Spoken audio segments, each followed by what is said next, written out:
you for listening to my daddy's podcast. Please subscribe to our channel. All I gotta say is, who that?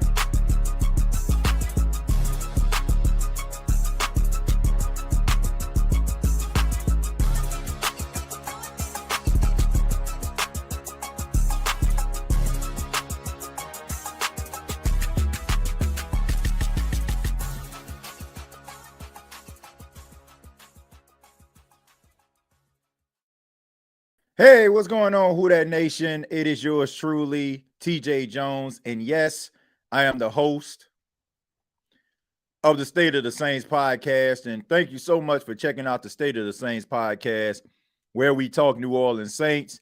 Really do appreciate your time. Hope everybody is having a good Sunday afternoon. We are doing this live right now. We're as live can be. This is the prediction edition here of the State of the Saints podcast, where we break down the New Orleans Saints Week 3 matchup versus the Seattle Seahawks. Now, the New Orleans Saints are traveling to the Pacific Northwest, take on the Seahawks team that has been really impressive over the last couple of weeks. But, you know, the Seattle Seahawks are going to be without some really key players in the game, including one that is a little bit under the weather. But the New Orleans Saints, they're going to be without some key players as well on the offensive line. We'll get into that in just a second, but I want to give a special shout out to those in the chat. Shouts out to those that are watching this, no matter where you are, wherever you may be, at home, at work, whatever. All right, well, let's go ahead and get into it. Just been watching these early slate of games. Really exciting football so far, man, across the board. There's some really good defensive performances by some players as well as teams. You know, shouts out to Vikings cornerback Isaiah Rodgers having a freaking game of his life. This guy has a pick six, a fumble recovery for a touchdown, and a forced fumble. I mean, it's pretty clear that he's going to be the defensive player of the week. It's tough day at the office for the Cincinnati Bengals getting beat to sleep. As of right now, I think the score is like 41-3. And who would have thought of this, right? Who would have thunk this? The Carolina Panthers beating the brakes off the Atlanta Falcons 20-0, and they handed the ball off. And I'm actually watching Red Zone right now. Boy, oh boy, oh boy.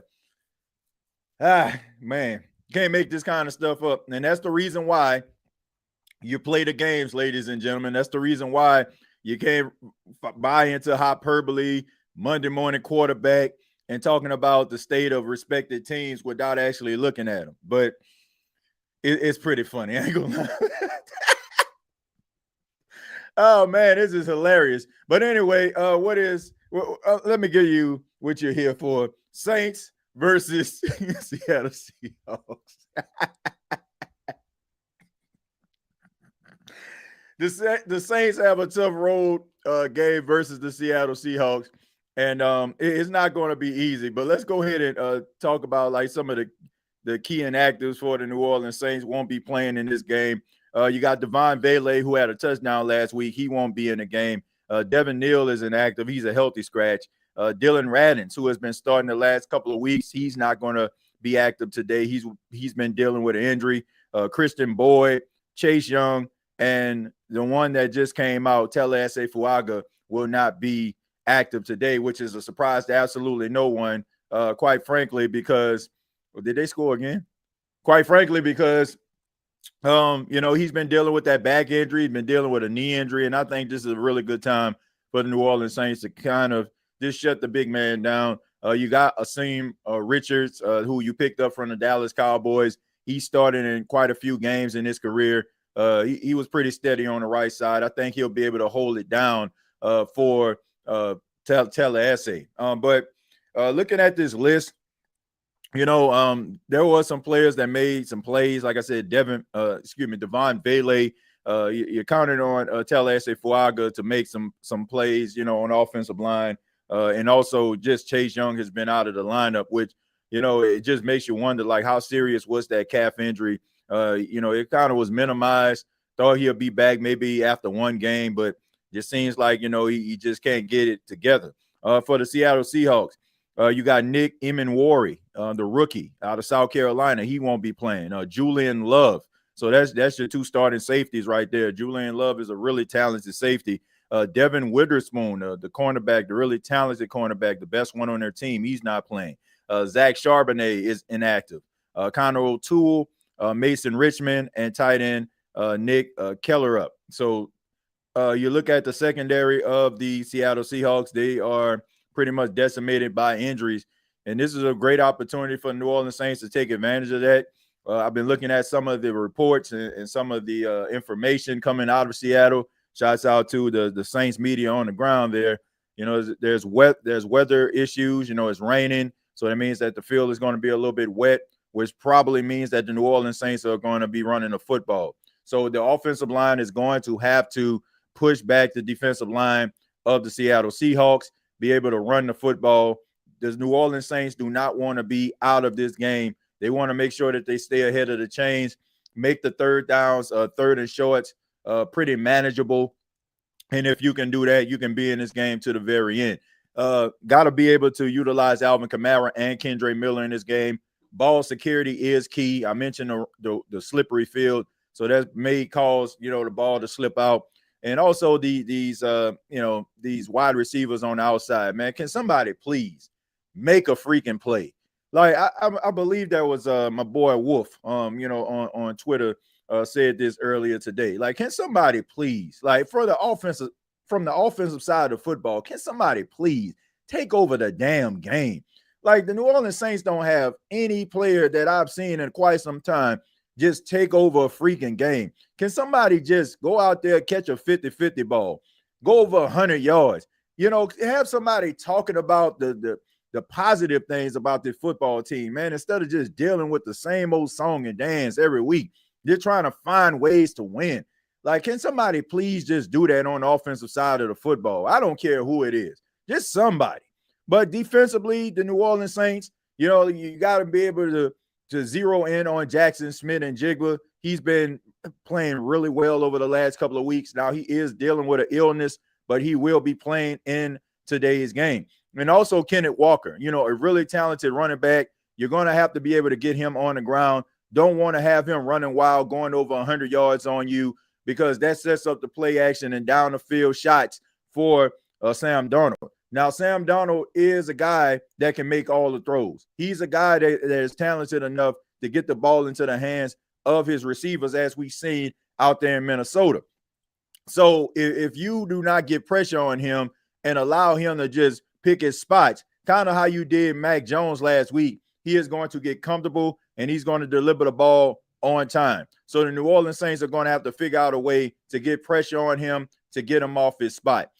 Back to the offensive side of the football, we know that the Seattle Seahawks are a really talented team up front. They can rush with 4. They don't have to send all type of exotic blitzes and all that kind of stuff there in order for them to get home. So the offensive line has a tall task going up against this defensive line.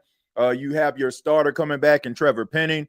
He will be playing for the first time this season at left guard. And, of course, you have Asim Richards, who is probably going to be the right tackle for today. I was kind of looking forward to seeing, Torricelli Simpkins to see if maybe what you got there. But, to see Trevor Penning come back to the lineup, let's see if this can actually pay dividends. All right. But at the end of the day, I think it's going to be pretty tough for the New Orleans Saints in this game. I don't have the Saints winning this football game, folks, unfortunately. If they do, I mean, I would be happy, but I just don't see them winning this football game. The Seattle Seahawks just are a really good team defensively, and if they can run the football like they've done over the last couple of weeks, it's going to be tough for the New Orleans Saints. I expect for them to try hard, be there in the end. I don't think that Seattle is going to blow them out. Hopefully not. But at the end of the day, I just think that Seattle is just a better football team, and the New Orleans Saints still are trying to figure it out. But let me go ahead and read some of your comments. Says, look at them Falcons getting roasted. I mean, them boys getting beat to sleep. I mean, that they getting embarrassed out there. Falcons are losing. Yeah, the Falcons are losing 27-0 right now. Yeah, they getting straight mollywop. Who would have thought that would have happened? Let's go Panthers. Who hit that like button and subscribe to the SOTS on your way in. But honestly, it would be great to see the Saints win today because I put in a post, man. The Saints haven't won, I want to say, since like December 8th of 2024. That they haven't won anything, right? Even a game that they had versus the Jaguars was a tie. The Saints have not won a football game since December the 8th of 2024. That is unbelievable, man. So to say that they need a win, who that nation needs a win would be an understatement. And let me answer that question before, somebody was talking about Derek Carr and saying things like, oh, well, Derek Carr, the Saints haven't won since Derek Carr played. Man, let me make this very, very clear. All right. Nobody cares at the end of the day. I have, like, as tough as it's been over the last couple of weeks, I don't think I heard a Saints fan say, man, I wish we had Derek Carr. I haven't heard that one time. Nobody cares. Like, I honestly feel like the New Orleans Saints fans, as tough as it would be, they would be content with just going through the motions than to have Derek Carr as their quarterback. So you barking up the wrong tree, my friend. I'm just letting it be known right now. Nobody cares about that. Nobody cares. But at the end of the day, the only thing that you can ask for at the quarterback position is to see Spencer Rattler continue to improve. I mean, he got the stamp of approval from a well-respected defensive coordinator in Robert Saleh. Let's just see if Robert Saleh is actually right about Spencer Rattler. It seems like, he's getting more and more comfortable as the quarterback of the Saints. He's playing really well. He's limiting his mistake, and he's taking what the defense gives him.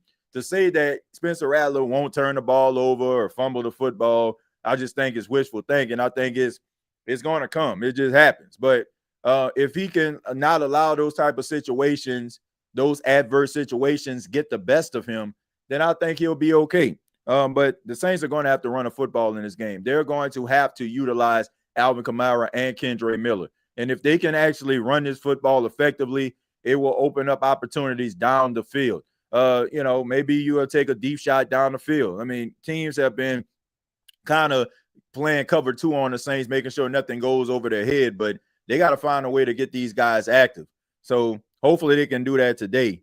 And if they do, then they'll probably win the football game. But if they don't, then guess what? It's going to be more of the same. Penix got benched. Yeah, I mean, it was pretty tough. They put in Kurt. Yeah. Rattler, the future kid, has talent. Yeah, he has a lot of talent, man. I'm watching the Seagulls and Sheep game. That's a good game, man. Those two teams, that's probably going to be your NFC Championship game, to be honest with you. Oh, my goodness. Jay Browning threw another pick. I mean, man, them boys got more turnovers than a bakery today. They're going to have to figure something out. And it just shows you right there, like, look, maybe it was J.J. McCarthy the whole time, ladies and gentlemen, because Carson Wentz out there lighting it up. Rattler just played Nick Bosa and Fred Warner. This kid can play. Yeah, and had his best game of his career against a really good 49ers defense. That's why I say, man, you got to look at the magnitude of the games, the situations that dude has been thrusting into. And by dude, I mean Spencer Rattler, of course. You got to look at those type of situations. I know a lot of people like, oh, man, he didn't throw for 350 yards. He didn't throw for 3-4 like, bruh. The dude is getting better every single game. And I just think that people are just looking for reasons to yank this guy. And, oh, man, Lord forbid this dude turn the ball over today or next week. Like, my goodness, man, it's time to see what Shuck got. Time to see what Shuck got. Like, they ain't even looking at the game. I feel like most Saints fans that's criticizing Rattler, like, the TV, is in front of them, but they got their back turned. Like, and if something happened, like, oh, Rattler, fumbles the football. I told you. Like, waiting for a reason. Like, come on, man. This guy's playing pretty well. well enough for the Saints to win, and that's all you can ask for right now from a young guy like that. When the Falcons seen Penix throw that ball, yeah, I mean, look, you mean when the Panthers seen him throw that ball? When I seen him throw that ball, I was like, oh my God. When they seen him throw that ball, ladies and gentlemen, I mean, oh man, you can't make this stuff up. I mean, and then an impressive victory, by the way. Like they not just beating them, they beating the brakes off. Let's just hope that doesn't happen to the Saints today. TJ, I'm going to need you to start bringing props to the round table, show to troll, channel your inner Shannon Sharp. Look, I can't really troll this week because I actually picked the Falcons to beat the Panthers. You know, like I really did. And, you know, man, I was like, why the heck not? I've been picking the Panthers for the last couple of weeks, felt like they can get over this hump, you know, thought like, man, maybe they can actually get this thing together. And the game that I don't pick them, they end up beating the Braves off the Falcons, which y'all already know. I mean, if I can be wrong about anything in life, let it involve the Falcons. So I could care less. Right. I mean, I will take the L for the Falcons to lose the football game. I'll take that L. I actually taking two, man. I thought the Jets would have played a little bit better against Tampa, but yeah. TJ, when will they bench Warner? No speed, no strength, no dog. I don't know if they're gonna bench him or not, man. I don't know if they're gonna bench him or not. I don't know. We'll see.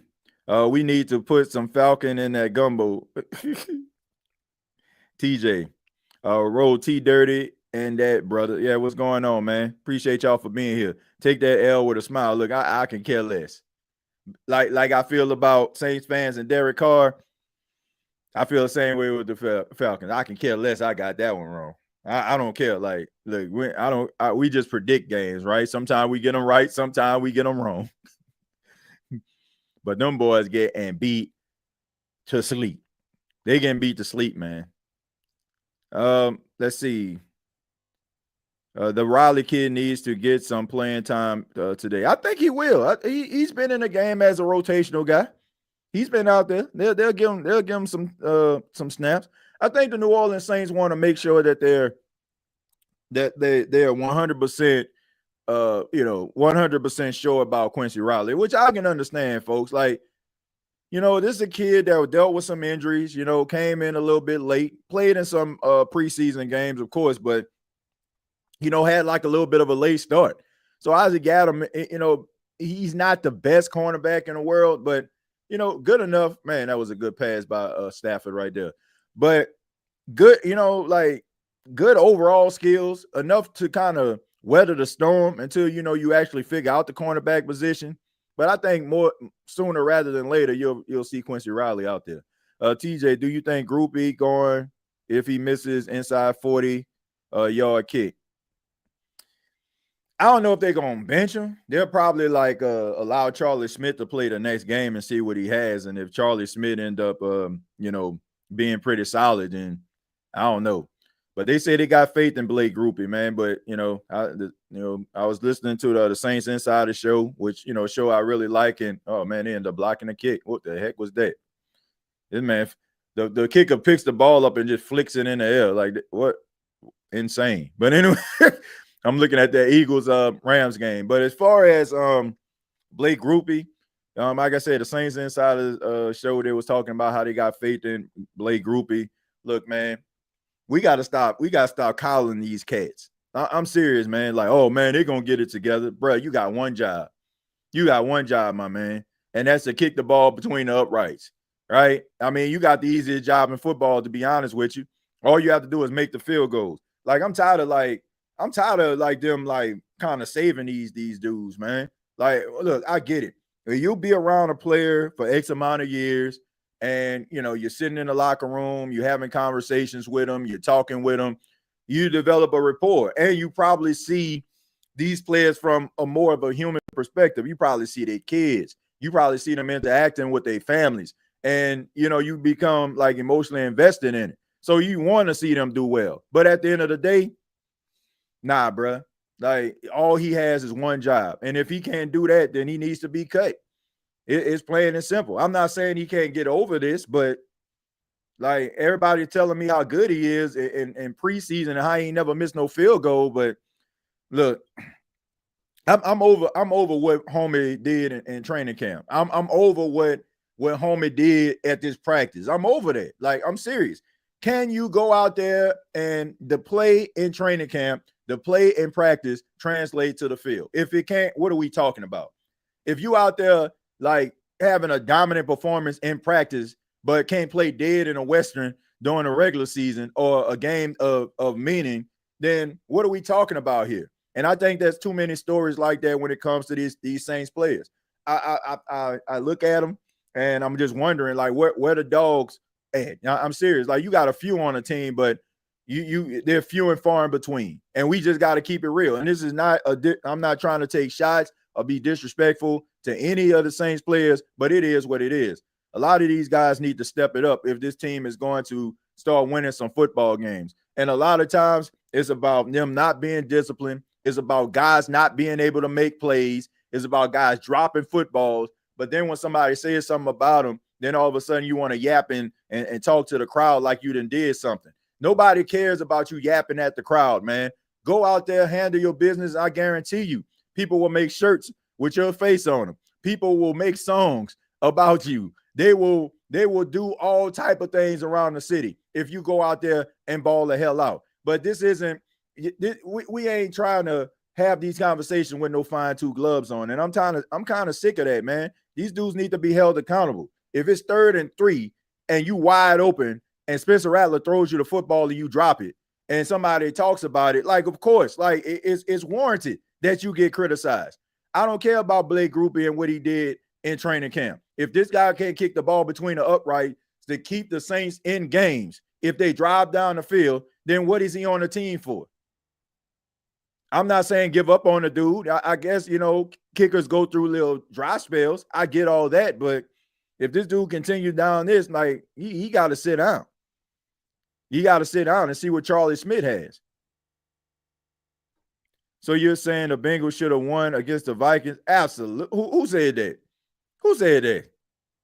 Who said that? No, sir. Who said that? TJ, don't you think Stutzman should get some playing time if he's good enough to play?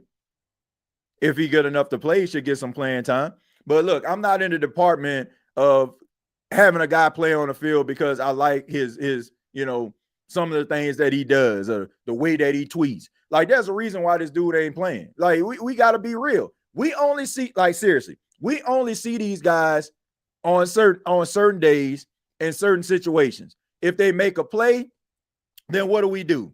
We end up talking about, man, they need to let them start. But there's a reason why this dude ain't starting. If he's good enough to beat out Pete Warner, why is he not on the field? Right? That's all I'm saying. Would it be great to see Danny Stutzman play? Yeah. But if he's not good enough and he's gonna be a liability in certain situations, why put him out there? Like, because we all know, like, let's just keep it 100. We know if this dude leaves a lot to be desired, people going to start criticizing him. They're not going to look at the fact that he's a rookie. They're not going to look at the fact that he's inexperienced. They're not going to look at the fact that he has to go through a little bit of some growing pains in order for him to get better. They're not going to do that. All they're going to say is, oh, man, this guy is not very good. Oh, he's not good enough to play. They're not going to look at any of those situations. And we saying the same thing. And before anybody says anything to me about, oh, man, no, it ain't TJ, they doing the same thing for Spencer Rattler. They doing the same thing to that dude right now. When everybody holding Spencer Rattler accountable, talking about he 0-8 as a starter, knowing that the New Orleans Saints was trash last year and put this man in an impossible situation. But instead of people understanding that, they rather just look at his record and take it for what it is and try to justify and validate their feelings about him. So, no, I don't want to see Danny Stutzman on the field unless Danny Stutzman is about to trump what Pete Warner has done as a linebacker with the New Orleans Saints. If he's playing better than Pete Warner has, then put him on the field. If he's a liability in any way, do not put this guy on the field, because Saints fans will not have the patience to allow this man to go through the motions because the New Orleans Saints fan base, in some cases, are one of the most impatient and in sometimes irrational fan bases in all of the NFL. Yes, I just said that. Get in where you fit in. If I'm talking about you, I'm talking about you. If I'm not, then I'm not. Plain and simple. Some of us don't know how to look at football and understand what the situation involves and why things aren't happening due to certain situations. All we see is see ball, drop ball, see ball, ball move left, ball move right. Oh, he got 7 yards. Oh, he got 10 yards. That's all we see. We don't see all the things that has happened in order for that play not to work. We're not seeing how these guys are being put out of position. All we see is, oh, man, he had a chance to do this and he didn't. Okay, I'm good on that, man. I'm good on that. Put that man out there if he's good enough to play. If not, then I won't see him, because I ain't trying to hear these Saints fan voices that are irrational and just watch the ball and hear them talk as loud as your surround sound television and talk about, what this player can't be and they ain't never going to be this and they'll bust after one play. Like, I'm good on that, man. I'm good on it. Like some of these Saints fans are as annoying as hell when it talks about and will continue to talk until like you just like, well, whatever. Don't be making no type of sense. But they're gonna talk and talk and talk and talk and talk and talk and talk some more. So no, I don't want to see Danny Strussman out there. I'm sorry to go off like that, but it is pretty annoying. Give that man an opportunity to get a fair assessment so that man can really turn up and be the player that the Saints need him to be. Sean McVay isn't safe with leads. Oh, no, not at all. Not at all. Vikings beating the brakes off the Bengals. Man, that's an understatement. TJ, what are your thoughts on Reed? Haven't seen any plays made, man. See, that ain't true. That ain't true. There's one play in particular. Okay, so Justin Reed was in coverage, right? And there was a play where I want to say last week, 49ers threw a screen. This man beats the guy, around the corner, knocks him out of the way, and then gets in the backfield and tripped the player up for a loss. Like, he's out there making plays, man. But the thing about it is, the plays may not seem like as impactful. Maybe it's like, oh, if he's forcing a fumble or he's catching an interception or something like that. But he's all over the field now. He's all over the field making plays. He's making plays, when it comes to tackling. Now, there's been a couple of plays, I want to say the first game of the season, but the second game versus the 49ers probably was a better showing. Like, I know what we think when we talk about making plays when it comes to the safety position. We talk about forcing fumbles, interceptions, but he's making plays, man. I mean, I just checked out the Saints all 22 this past week versus the 49ers, man. I mean, he was flashing all on the field. So, I mean, it's easy for us, like I said, it's easy for us to sit up and watch the ball. Like, that's why I encourage a lot of sports fans to go back and watch the game. Like after you finish watching, it's almost like a movie. You ever like went to the movies and saw, and just watched the movie? And then maybe a month later, you watch the movie again and you was like, man, I ain't see that. I ain't see that the first time I saw it. It's kind of like that. Or it's like when you watch a movie over and over again. It's like, me and my wife on Friday, we watched the movie, Booty Call with Jamie Foxx and Tommy Davidson, right? I watched that movie so many times that, I know the movie by heart, like line for line, right? And there were like parts of the movie, that I missed because at the time I watched it a lot when I was a kid. But, growing up, I was like, man, it probably was something that, I missed as a youngster that I caught as an adult.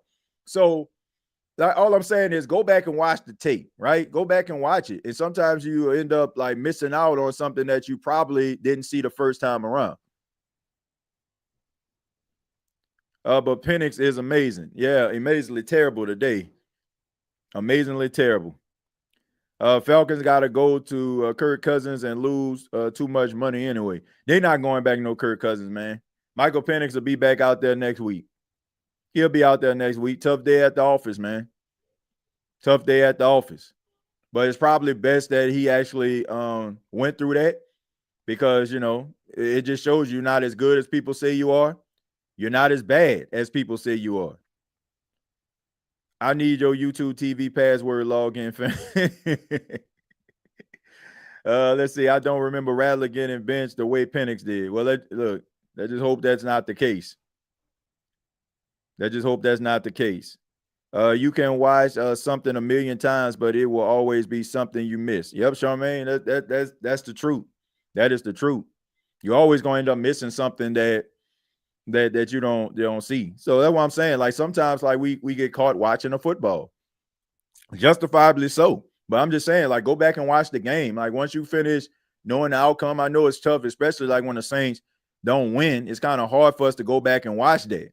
But at the end of the day, like that's how you end up like understanding and seeing who's doing what. Eagles at the red zone. Yeah, I'm actually looking at that, and I'm seeing Jalen Hurts scrambling. You know, but I mean, look, that's still gonna be a one possession game, and I mean the Rams wanted that game. I mean, it looked like they. I mean, they were dominated. They were dominating in the first half, but I mean, they didn't make any adjustments. And speaking of adjustments, that I want to make this very clear too. This is why I feel like even though I'm picking the Saints not to win this game against Seattle, I want to tell you why I feel like the New Orleans Saints could win this football game.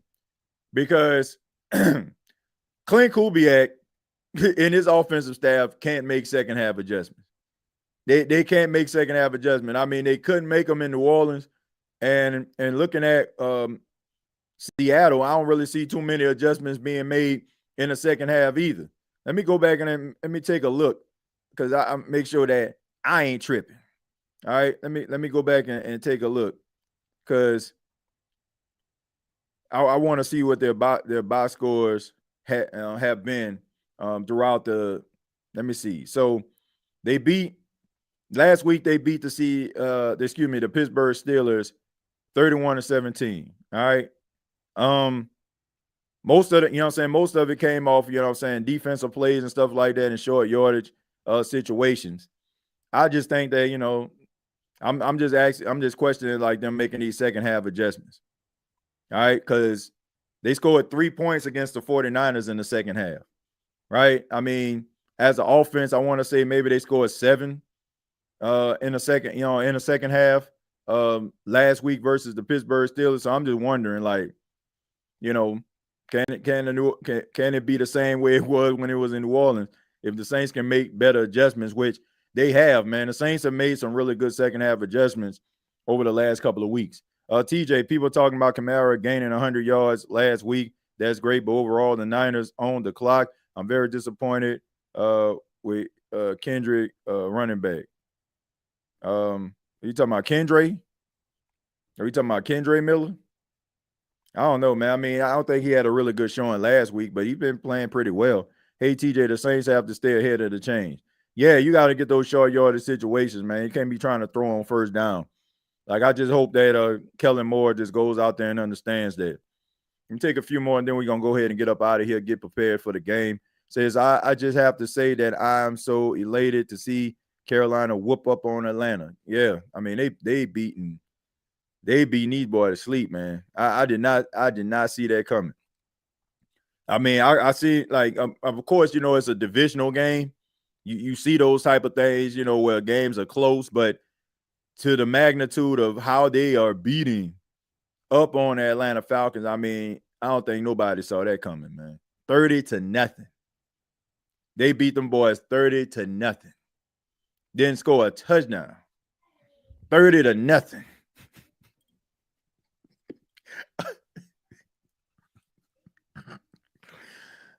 Man, it's going to be an interesting NFC South roundtable this Tuesday, man. It's going to be real. I mean, what they so they cut Younghoe Koo because they was like, man, we got John Parker Wilson, man. We good now. He kicked 5 field goals on primetime television. We good, man. And then all of a sudden, they come back out there the next week after they cut Younghoe Koo, and this man can't hit the back of a barn door. I mean, wide right, wide left, And y'all just, you can't make this stuff up, man. You can't make this stuff up, bro. And like I said, it's one of the main reasons why I've been telling people about Raheem Morris. Like, Raheem Morris is the new Dennis Allen. Like, he is Dennis Allen. And man, look, I hope that they continue to allow this dude to be their head coach, because they ain't gonna win nothing with him.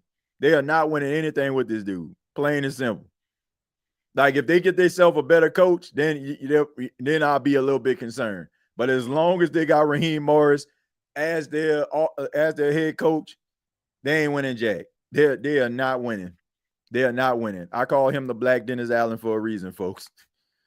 The Falcons used less. I'm tripping. Have been straight trash versus the Panthers for a minute. Yeah. Somebody wrote this. They said the Falcons are the only reason why Bryce Young is employed. If it wasn't for the Falcons, then he probably wouldn't have a job. But Bryce Young was 16 of 24, 121 yards. He had a rushing touchdown in the game, right? I mean, they didn't even really do too much anything. They didn't even do too much offensively. I'm looking at Chuba Hubbard at 17 carries for 73 yards. Rico Dowdle, 10 carries for 30 yards and a touchdown. I mean, it was mostly like because they were turning the ball over. I mean, you got a pick six, an interception, like they was giving them short fields. So, I don't know. They're going to have to figure that thing out. But speaking of figuring it out, the New Orleans Saints are going to have to figure it out a way to try to knock off the Seattle Seahawks. If they do, it should be exciting, but it's going to be a tough game. But if they can cut down on the penalties, stay ahead of the chains, they can be there in the end. And hopefully it can come with a W, because Lord knows Saints fans need that badly, and so does this football team. I think it will boost the confidence of quarterback Spencer Rattler, Kellen Moore, and also the entire team, to make them feel like, man, we're trending in the right direction. We're chopping wood. Like, we building it up, right, in order for us to get better. So let's see if that actually works. Let's see if we see a better version of the New Orleans Saints in Seattle on today.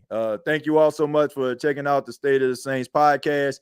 We'll be back for the post-game show, but first we'll be doing a post-game show on the Bleacher Report. Be sure to check that out. That will be immediately following the Saints versus Seahawks game. And, of course, we'll be doing a post-game show where I want to hear from the Who Dat Nation about the Saints, win, lose, or draw. Till next time, all I got to say is, Who Dat?